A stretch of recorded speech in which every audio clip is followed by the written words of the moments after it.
Bonjour à toutes et à tous et bienvenue sur la chaîne de la Team Entrepôt, c'est Arnaud, je suis très heureux de vous retrouver parce que ça fait longtemps qu'on n'a pas parlé de TCG, vous et moi. En effet, vous le savez, cette chaîne est dédiée depuis plus de 10 ans à l'univers des TCG et particulièrement à l'un d'entre eux, à savoir Cardfight Vanguard. Mais voilà, c'est un secret pour personne, l'équipe, la Team Entrepôt s'est un peu détachée, détournée du jeu naturellement. Certaines décisions au niveau de la direction que prenait le jeu nous a lassés, on va dire, de ce TCG là. Et c'est pour ça qu'on est parti dans d'autres directions. Axel est retourné un peu à ses premiers amours, puisqu'il joue actuellement à Yu-Gi-Oh! Même s'il continue de flirter un peu dangereusement avec son ex Cardfight Vanguard. Même si ne vous inquiétez pas, il m'a pris une plus jeune, puisqu'il s'est mis à Shadowverse, notamment grâce à la collab Vanguard, qui, je dois le dire, moi aussi, a failli me faire craquer, notamment par un aspect nostalgique et non dissimulé sur cette série. Thomas, quant à lui, est allé explorer les mondes des TCG Bandai, puisqu'il joue maintenant à One Piece et Gundam, et est actuellement vendeur au niveau de la boutique One Piece de Châtelet. Quant à moi, vous connaissez ma passion pour les gros dinosaures, et je n'ai pas pu résister à l'appel de Magic avec sa série Les Cavernes oubliées d'Ixalan, et notamment son deck préconstruit, attention le nom est incroyable, Velociraptor. Voilà, comme son nom l'indique, c'est un deck où on va très vite gagner du mana pour poser des gros dinos, et notamment Pantlaza qui a une mécanique de découverte qui est absolument savoureuse. Donc voilà, très vite je me suis laissé hyper dans Magic, notamment avec le format Commander, et aussi parce qu'il y avait une série qui m'appelait tout particulièrement, à savoir la collapse avec Doctor Who. Voilà, étant un grand fan de la série, j'ai pas pu résister, je me suis pris un deck préconstruit Doctor Who pour tester le format Commander, et j'ai direct adhéré. C'est un format social dans lequel on va jouer à 3, 4, 5 autour d'une table avec ses potes autour d'un bon Burger King et d'une bonne boisson. Et ça revêt plus limite pour moi du jeu de société que du réel jeu de cartes, quoi. On va pas faire des tournois boutiques de Commander. Mais voilà, malgré l'aspect social et malgré le fait que le Commander soit un format très très cool, il me manquait ce petit TCG que je pouvais jouer en 1v1. Le petit TCG où je pouvais prendre mon deck et aller me confronter à d'autres joueurs que je ne connaissais pas en boutique locale le week-end. Et c'est pour ça que j'ai regardé un peu les offres qui existaient sur le marché et je suis tombé sur un TCG français extrêmement novateur, extrêmement intéressant en termes de stratégie, en termes de deck building. Et après 10 ans de Cardfight Vanguard et après la désillusion qu'a été la fin du format Overdress, après 10 ans je suis retombé amoureux une deuxième fois. Et voilà, c'est pour ça que je fais cette petite vidéo aujourd'hui, parce que j'ai découvert un TCG qui vaut le coup qu'on s'intéresse, qui est stratégiquement intéressant, avec un deck building extrêmement profond, qui va révolutionner le monde du TCG et qui, cocorico, est français. Pas mal, non? C'est français. Alors j'espère que vous allez rester avec moi tout au long de cette vidéo pour découvrir ce petit bijou que peut-être vous ne connaissiez pas, puisqu'aujourd'hui, on va parler ensemble de Altered.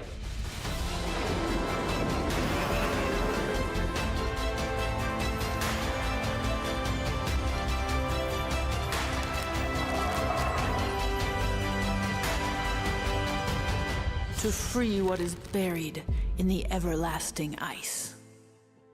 Et oui, Altered est un TCG français développé par la société Equinox qui est sorti il y a aujourd'hui peut-être un peu plus d'un an au moment où vous regardez cette vidéo et qui moi m'a littéralement happé. Je trouve que c'est un jeu qui est, comme je vous l'ai dit, extrêmement intéressant en termes de stratégie, extrêmement riche, et ce malgré le peu d'extensions qu'il comporte. Je vous propose de peut-être découvrir ce jeu en vidéo et après vous verrez qu'à la fin vous pourrez même vous-même tester le jeu gratuitement immédiatement après avoir vu cette vidéo. Ça vous branche? Allez, partez avec moi dans le monde d'Altered.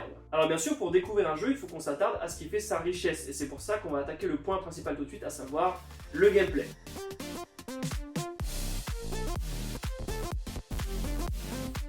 Alors Altered, c'est un TCG qui est extrêmement innovant, tant sur le plan technique qu'au niveau de son gameplay.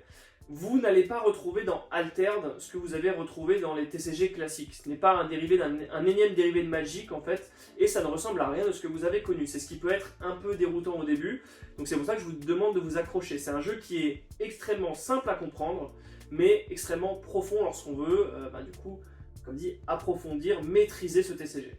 Alors déjà, contrairement aux autres jeux qui existent sur le marché, Altered n'est pas un jeu d'affrontement. Le but n'est pas de baisser les points de vie de l'adversaire à 0, de lui enlever des boucliers, de lui infliger des dégâts, etc. Ce n'est pas un jeu à combat. Non, Altered est une aventure. Et cette aventure, elle est matérialisée entre les deux joueurs par 5 cartes qui composent le tumulte.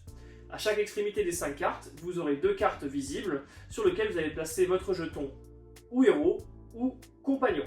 Et au milieu, 3 cartes face cachée qui vont être distribuées de façon aléatoire. Le but du jeu dans Altered, c'est de parcourir l'entièreté du monde d'Asgartha. Et ça, ce sera matérialisé par votre héros et votre compagnon aux deux extrémités du tumulte qui vont devoir se rejoindre. Vous aurez des phases de jeu où vous aurez l'occasion de faire progresser l'un ou l'autre de ces deux jetons, et le premier joueur qui a parcouru l'entièreté du monde d'Alterd, c'est-à-dire le premier joueur pour lequel les deux pions se retrouvent sur la même case du tumulte, remporte la partie. Alors là, vous allez me dire, ok Arnaud, mais comment faire pour faire avancer son jeton héros ou son jeton compagnon? Eh bien, pour comprendre ceci, il faut que je vous explique d'abord les différentes zones du terrain, et ensuite les différentes phases de jeu.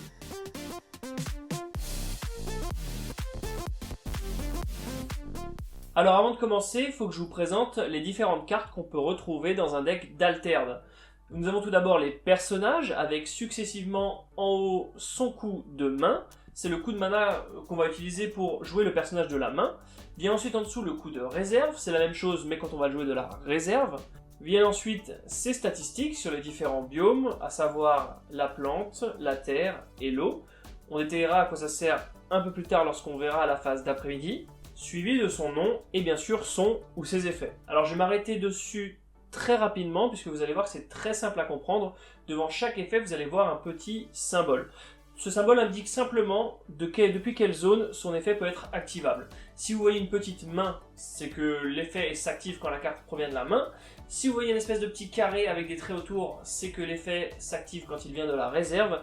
Et enfin, si vous voyez une flèche devant l'effet, ça veut dire qu'il s'active, qu'il vienne de la main ou de la réserve. Alors le deuxième type de carte, pareil, c'est très simple, il s'agit des sorts. Et les sorts, c'est un peu l'équivalent des cartes magiques à Yu-Gi-Oh! Ils ne mettent pas de stats, on va juste payer le coup de mana, on va lancer l'effet, et ensuite on va la mettre dans la zone dans laquelle la carte nous dit d'aller, que ce soit la réserve ou la défausse. Enfin, le dernier type de carte qu'on peut retrouver dans un deck, ce sont les permanents. Eux non plus ne produisent pas de stats, c'est simplement des cartes que l'on va poser sur le tapis de jeu et qui vont nous procurer des avantages tout au long de la partie. Par exemple, ici, vous voyez le monolithe Bastion Ordis. C'est un permanent qui coûte 5 à poser, ce qui est assez cher. Mais une fois qu'on l'aura posé, après, chaque personnage qui va entrer en jeu sur l'une de nos expéditions va être boosté, c'est-à-dire va avoir des stats augmentées. Autrement dit, on va perdre un tour peut-être à jouer ce permanent, mais après, tous nos personnages vont rentrer plus fort. Alors voici à quoi ressemble le tapis de jeu d'Alterd. Ce que vous pouvez déjà voir, c'est qu'au milieu, il y a votre héros qui, grâce à son pouvoir unique, va vous permettre de débloquer des avantages tout au long de la partie. C'est vraiment le héros qui va être au cœur de votre stratégie, tout autant que de votre deck build, puisqu'en effet, chaque héros appartient à l'une des 6 factions d'Alterd, et lorsque vous construisez votre paquet, vous ne pouvez utiliser que des cartes qui appartiennent à la même faction que votre héros. Ici, mon héros, c'est Teja de la faction Muna. Lorsque je construis mon deck, je ne pourrai donc utiliser que des cartes appartenant à la faction Muna. De part et d'autre du héros, vous avez deux zones d'expédition, la zone côté héros et la zone compagnon. Comment savoir quelle zone est laquelle? C'est tout simple, la zone d'expédition côté héros est en face de votre pion héros sur le tumulte, et la zone d'expédition côté compagnon est en face de votre pion compagnon sur le tumulte. C'est dans les expéditions que vous allez jouer des cartes dites personnages qui, grâce à leurs statistiques, que ce soit en plantes, en eau ou en terre, vont faire avancer les expéditions. Mais on aura l'occasion d'y revenir. Retenez juste que dans les expéditions, nous allons jouer des personnages. Vous avez ensuite votre zone de mana. Là, c'est assez classique. On va à chaque tour placer une carte de notre main en zone de mana et, comme dans tous les jeux de cartes, on va les incliner pour débloquer d'énergie qui va nous servir à payer le coût de nos cartes. Lorsqu'on n'a plus de mana, on ne peut plus générer d'énergie qui nous permet de payer nos cartes, et donc on ne peut plus jouer de cartes. Le mana, c'est littéralement la seule mécanique que vous retrouverez les autres TCG dans Alterd. Vient ensuite sur le côté gauche la réserve. Ça, c'est vraiment une nouveauté propre à Alterd, dont j'expliquerai les spécificités plus tard lorsqu'on étayera les phases de jeu. Enfin, en bas à droite du tapis se trouve la zone dans laquelle on va jouer nos permanents.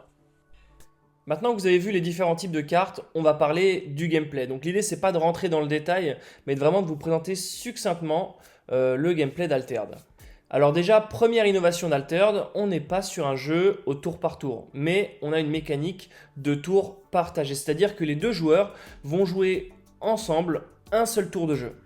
Alors concrètement, comment ça marche? Eh bien c'est très simple, en démarrant le tour, on va désigner un premier joueur qui sera matérialisé par le jeton premier joueur et qui va pouvoir réaliser la première action du tour. En commençant par lui, chaque joueur pourra alors utiliser du mana pour jouer une carte, que ce soit un personnage dans une expédition, un permanent, un sort, etc. Concrètement, ça veut dire que le premier joueur utilise son mana, joue un personnage dans une expédition, ce personnage va marquer des points sur l'expédition en fonction de ses statistiques. Ensuite, la main va aller à son adversaire qui va regarder ce qu'il a fait, pouvoir jouer une carte.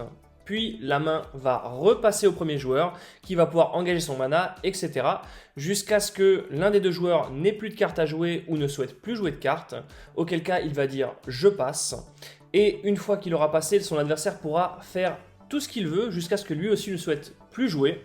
Lorsque celui-ci ne souhaite plus jouer, il dit « je passe ». Et lorsque tous les joueurs ont passé, on va pouvoir aller à la phase suivante qui est la phase de crépuscule. Et c'est durant cette phase qu'on va entre guillemets compter les points puisqu'on va regarder chaque carte personnage qui a été jouée durant ce tour dans les expéditions pour voir qui a marqué le plus de points. Et là, c'est stratégiquement très intéressant parce que on va s'affronter à un jeu de ping-pong stratégique où je vais jouer une carte, mon adversaire va voir ce que je fais, il va lui aussi jouer une carte en conséquence, puis moi je vais devoir m'adapter et rejouer une carte en fonction de ce que l'adversaire a fait, etc. etc. C'est-à-dire qu'on a un gameplay qui n'est pas linéaire, on va devoir s'adapter à ce que fait l'adversaire à tout moment. Une fois que l'un des joueurs a joué une carte, son adversaire va donc choisir de s'il souhaite le confronter, c'est-à-dire le défier en stats sur sa zone, ou tout simplement l'éviter en jouant dans l'autre expédition. Et vous voyez déjà l'une des premières subtilités d'Altern, à savoir est-ce qu'il est plus pertinent de jouer une grosse carte tout de suite en utilisant tout son mana, ou tout simplement de jouer plein de petites cartes au compte-gouttes pour voir ce que l'adversaire va faire. Je joue une petite carte à toi. Oh, t'as fait ça? Je joue une autre petite carte à toi. Je joue une petite carte à toi. Alors certes, j'utilise plus de cartes d'advantage que mon adversaire, mais par contre, je peux plus facilement m'adapter au play que lui va faire. Et c'est là déjà aussi une des pistes de réflexion stratégique qu'on peut appliquer à Altern. Si un joueur a marqué plus de points dans une expédition sur l'un des biomes que son adversaire, il peut avancer le pion correspondant. Par exemple, ici, mon adversaire a marqué plus de points en eau, terre et montagne grâce à sa guerrière du Havre que de mon côté grâce à ma soigneuse Mouna. Il va donc pouvoir avancer côté compagnon. De l'autre côté, mon champignon éternueur n'est pas contesté. Il marque un point de stats sur la feuille, la montagne et l'eau. Et je vais donc pouvoir avancer mon jeton héros. Mais attention car le tumulte est changeant et on ne va pas toujours jouer sur les 3 biomes. Comme vous pouvez le voir ici, mon adversaire a avancé sur une case qui ne va prendre en compte que le biome eau. Il va devoir donc jouer des cartes qui ont des statistiques qui seront fortes en eau. Car tant qu'il sera sur ce biome, seules les statistiques en eau de ces personnages vont compter. Savoir anticiper et s'adapter aux nouvelles régions que l'on découvre fait aussi partie du gameplay d'Altern. À la fin du tour vient la phase de nuit durant laquelle toutes les cartes qui ont été jouées ce tour vont partir dans une zone qu'on appelle la réserve. Et du coup on va clean les 2 terrains pour pouvoir repartir de zéro le tour prochain. Les cartes qui sont dans la réserve, on peut en conserver que 2 et elles pourront être rejouées le tour d'après pour leur coup de réserve. Mais attention car lorsqu'une carte va venir de la réserve, elle va prendre un petit marqueur fugace qui dit que lorsqu'elle va à nouveau devoir quitter le terrain, elle n'ira pas en réserve, mais bien dans la défausse. Ça empêche de jouer les cartes à l'infini. Alors personnellement, la nuit, c'est ma mécanique préférée, c'est ce qui m'a fait tomber amoureux d'Altern. Le fait que toutes les cartes quittent le terrain à la fin de la journée pour se retrouver en réserve et que vous puissiez n'en garder que 2, je trouve ça tout bonnement génial. En effet, dans tous les autres TCG, vous allez essayer de construire petit à petit un terrain qui va vous donner un avantage tout au long de la game sur votre adversaire. Et ça peut passer aussi par une sortie qui va être plus ou moins bonne et qui va vous donner un avantage tout au long de la game. Là, dans Altern, on n'a pas ça. Si l'adversaire nous fait une sortie vraiment trop forte sur un tour, on peut juste économiser nos ressources, jouer conservatif et essayer de se setup pour le tour d'après. Autrement dit, il faut aussi savoir quand est-ce qu'on est le joueur agresseur et savoir quand est-ce qu'on est le joueur défenseur. Voilà, une fois qu'on a fait tout ça, on va pouvoir débuter un nouveau tour de jeu. Celui qui était premier joueur va céder le jeton à son adversaire et on va pouvoir redémarrer un tour.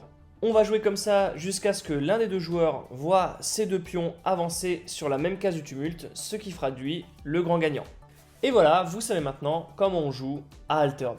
Et voilà, j'espère que cette petite présentation du gameplay d'Altern vous a plu. On va maintenant passer aux innovations qu'apporte ce jeu sur la table. Qu'est-ce qui fait de lui un ovni dans le monde du TCG et qu'est-ce qui fait qu'il révolutionne littéralement le marché. Mais avant ça, vous pouvez vous aussi tout de suite tester Altern. Pour cela, il faut vous rendre sur le site Board Game Arena. Vous avez un plugin pour Altern qui vous permet de tester le jeu avec les decks de démarrage. Tout de suite, c'est gratuit.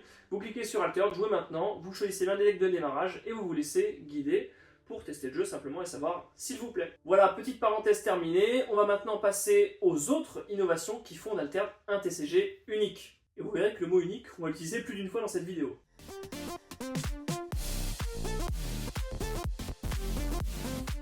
Alors déjà, ça ne vous aura pas échappé, mais sur les cartes Alterd, il y a un petit QR code en bas à droite de la carte. C'est tout simplement parce que Alterd a pour la première fois dans le monde des TCG, Alterd a osé la compatibilité entre le physique et le numérique. Globalement, ça veut dire que vos cartes physiques se retrouvent également dans une collection numérique présente sur votre application Alterd. Oh là là, tu nous embrouilles, qu'est-ce que ça veut dire? Et bien tout simplement, quand vous achetez votre display d'Alterd en magasin, vous devez, avec l'application, avec votre smartphone, scanner les cartes une par une. Ne vous inquiétez pas, c'est très rapide. Ce qui vous permet de les ajouter dans votre collection virtuelle sur l'application. Ok, cette carte je l'ai, cette carte je l'ai, cette carte je l'ai. Oh, il me manque cette carte là. Acheter. Une fois que vous aurez scanné vos cartes directement depuis l'application, vous pouvez donc gérer votre collection, construire vos decks et ensuite vous pouvez jouer à Alterd en physique n'importe où dans une boutique près de chez vous, encore une fois trouvable grâce à l'appli Alterd, ou tout simplement en ligne sur Board Game Arena, un logiciel disponible sur n'importe quel navigateur en fait. Donc n'importe où, n'importe quand, que ce soit en physique ou en numérique, vous pouvez jouer à Alterd avec votre collection. Imaginez, vous êtes au taf entre midi et 2, vous ne savez pas quoi faire, vous n'avez pas vos decks sur vous, vous n'avez pas d'adversaire, paf, vous vous connectez sur Board Game Arena, vous pouvez jouer immédiatement avec vos decks numériques contre n'importe quel adversaire du monde entier. Et ça c'est vraiment trop cool. Enfin, sur l'application, vous pouvez aussi vendre vos cartes via un marketplace qui est entièrement dédié à Alterd et présent sur des navigateurs web, pas sur l'application smartphone directement, mais sur des navigateurs. Donc il faudra ouvrir une page Chrome et aller sur le site d'Alterd pour pouvoir vendre vos cartes. Et enfin, ni plus ni moins, vous pouvez également imprimer vos cartes à la demande. Mais ça, j'y reviendrai tout à l'heure. Mais ce n'est pas la seule chose que la compatibilité entre le physique et le numérique au niveau d'Alterd va vous permettre. En effet, sur l'application, vous avez une petite icône avec un petit sac qui est en fait un marketplace sur lequel vous allez pouvoir vendre vos cartes. Enfin, du moins la version numérique de vos cartes. Vous n'aurez rien à envoyer contrairement à Card Market. Enfin, Arnaud, là tu m'embrouilles, j'ai rien compris. Alors c'est très simple. J'ouvre ce petit jour de célébration qui est ici. Je vais scanner le QR code avec mon application qui est ici. La propriété numérique de cette carte est maintenant la mienne. C'est-à-dire que l'application reconnaît que cette carte en particulier est à moi. Si je veux la vendre, un acheteur va sur l'application, sur le marketplace, choisit de me l'acheter et du coup la propriété numérique lui appartient. Alors ok, c'est bien gentil, mais une fois qu'il a acheté la propriété numérique, il en fait quoi de la carte? Et moi j'en fais quoi de ma carte? Eh bien vous, votre carte physique, vous pouvez en disposer comme vous voulez, vous pouvez la jeter, la brûler ou même encore jouer avec, mais par contre vous ne pourrez plus rentrer en tournoi avec puisque vous n'avez plus la propriété numérique de la carte. L'application sait que cette carte ne vous appartient plus. Et par contre lui, l'acheteur qui a reçu cette carte, pourra l'imprimer. Attends, non, là je comprends pas, il peut l'imprimer de chez lui ou comment ça se passe? Eh bien c'est là la révolution d'Alterd puisque sur l'application, vous avez un système de print on demand. Globalement, ça veut dire que grâce à mon smartphone et sur le marketplace d'Alterd, je vais pouvoir acheter la propriété numérique d'une carte à quelqu'un dans le monde entier, sans savoir à qui bien sûr. Il peut être dans n'importe quel pays du monde. Une fois que j'aurai la propriété numérique, je peux demander à faire réimprimer la carte dans la langue de mon choix, en foil ou non foil, et cette carte sera directement livrée chez moi. Donc voilà, cette révolution du TCG de pouvoir acheter tout en numérique et de pouvoir la faire réimprimer à volonté, c'est vraiment incroyable, c'est vraiment un bouleversement total. Déjà, ils ont créé le premier jeu anti-vol. Demain, je me fais voler mon deck, le mec peut rien en faire. Enfin, si, il peut jouer avec ses potes, voilà, mais il peut pas rentrer en tournoi. Moi, je vais juste sur l'application, je demande le reprint de tout mon deck en foil. Ça va me coûter une quarantaine, une cinquantaine d'euros, puisque les prix de réimpression sont aux alentours de 1 € la carte foil en général, et ça, peu importe la rareté. Et du coup, je reçois mon nouveau deck à la maison pour à peu près 40-50 €. Ce qui fait que c'est vraiment pas intéressant pour quelqu'un de vous voler votre deck. Et ensuite, c'est juste fou quoi. Si vous investissez dans, je sais pas, une carte à 30 balles, ben vous pouvez littéralement la faire réimprimer à l'infini pour la mettre dans tous vos decks. Incroyable.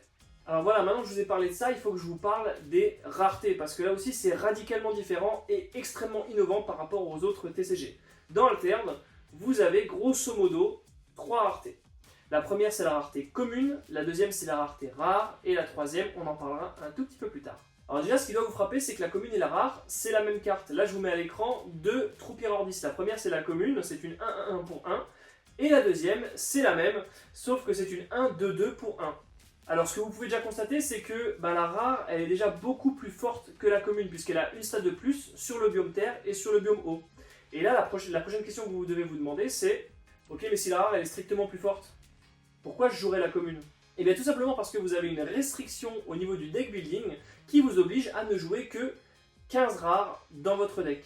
Et donc ça c'est extrêmement intéressant en termes de deck building, tout simplement parce que vous allez devoir vous demander à chaque fois que vous construisez un deck, ok, est-ce que cette rare est suffisamment impactante dans ma stratégie pour justifier une place parmi les 15. Et oui, ça devient encore plus fou parce qu'à chaque extension qui va sortir, en fait vous allez avoir de nouvelles cartes qui vont se rajouter, et donc des rares de plus en plus impactantes, ou alors des rares qui vont vraiment rentrer parfaitement dans votre stratégie, et donc les slots vont être de plus en plus difficiles à obtenir.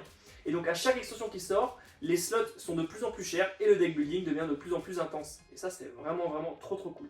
Et des fois c'est même pas du tout vrai en fait, des fois une commune fait même des fois mieux le taf qu'une rare. Il y a des decks où on va absolument jamais voir la version rare jusqu'au jour où on va avoir une carte qui synergise extrêmement bien avec. Mais la commune fait très bien le taf.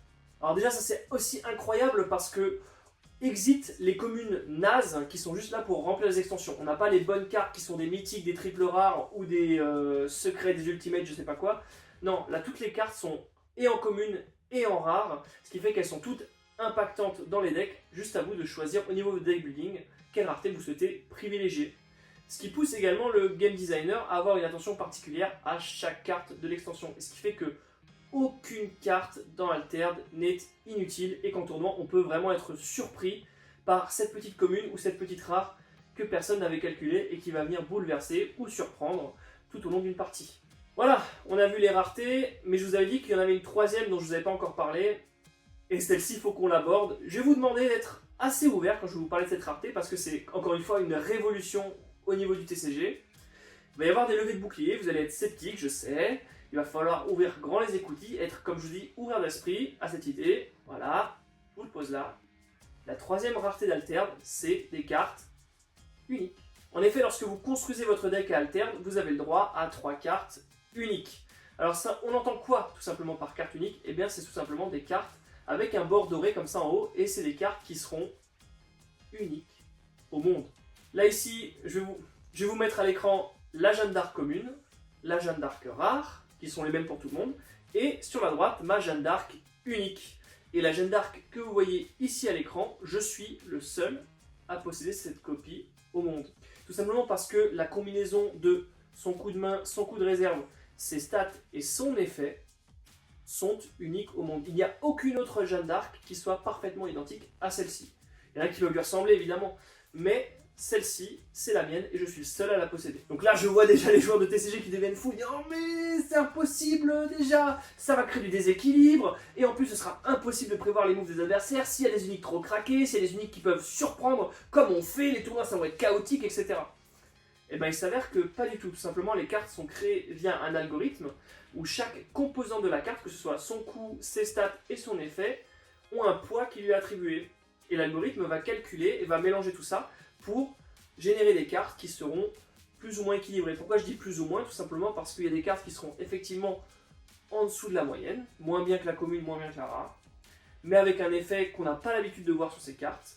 Et il y a des cartes qui seront évidemment largement supérieures en termes de puissance au reste, mais rien qui soit hors de contrôle. En effet, il n'y a pas d'unique 1-1 qui vous font piocher 3, il n'y a pas d'unique 1-1 qui sont 12-12-12, il n'y a pas d'unique pareil qui ont 10 de cost et qui ont que 1-1-1 de stats sans effet. Voilà, l'algorithme balaye toutes ces aberrations et nous donne des cartes qui sont globalement autour d'une certaine moyenne.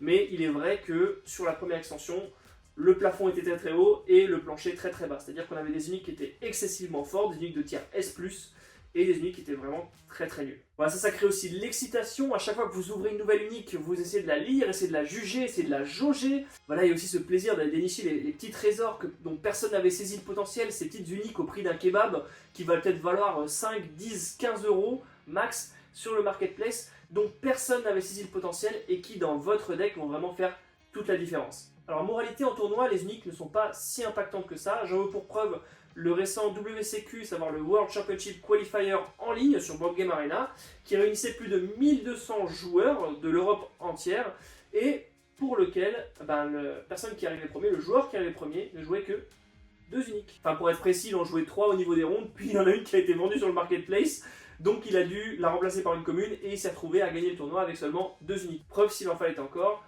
que les uniques, ça va. Bien sûr qu'avoir des uniques fortes, ça va vous donner un avantage tout au long du tournoi, que ça va vous mettre en bonne position et vous permettre de mettre dans des bonnes dispositions pour gagner, mais c'est avant tout le talent du joueur qui fait le plus gros du travail. Alors ces cartes uniques, elles apportent une nouvelle dimension au TCG, tout simplement parce que ça ouvre grand les portes de toutes les stratégies.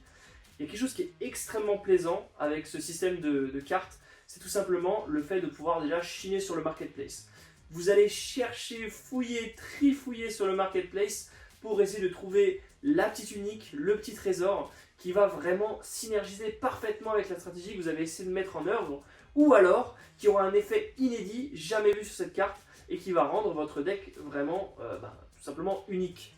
Par contre, maintenant il faut qu'on parle du prix des uniques. En effet, les uniques qui sont vraiment très fortes, leurs prix peuvent vraiment monter très haut.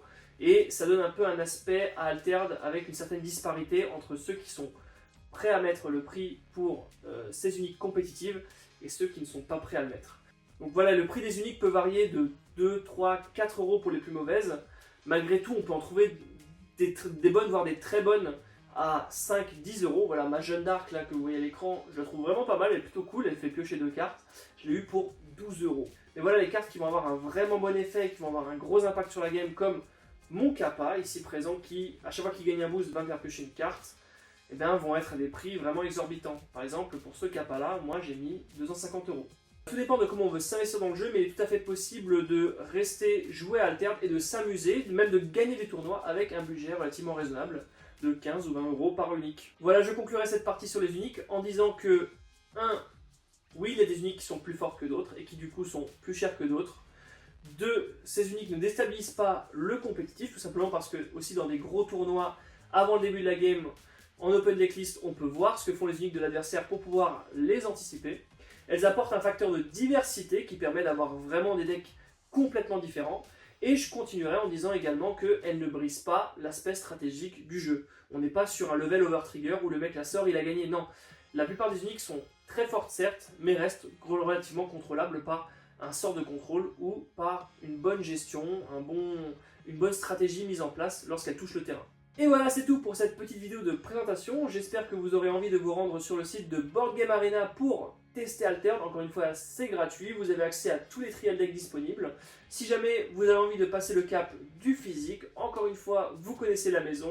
www.parkage.com. En plus, peut-être qu'il nous reste encore des boîtes du set 2 en anglais sur lequel on a fait une jolie promotion. Et puis, moi, dans une autre vidéo, je vous parlerai encore une fois du jeu organisé, de l'équilibrage. Et je vous ouvrirai peut-être même mon pack Print and Demand qui devrait arriver dans les prochains jours. Donc n'hésitez pas, abonnez-vous à la chaîne, restez avec nous et on va encore parler d'Alter parce que ce jeu est vraiment fantastique. C'était Arnaud, merci d'avoir regardé, salut!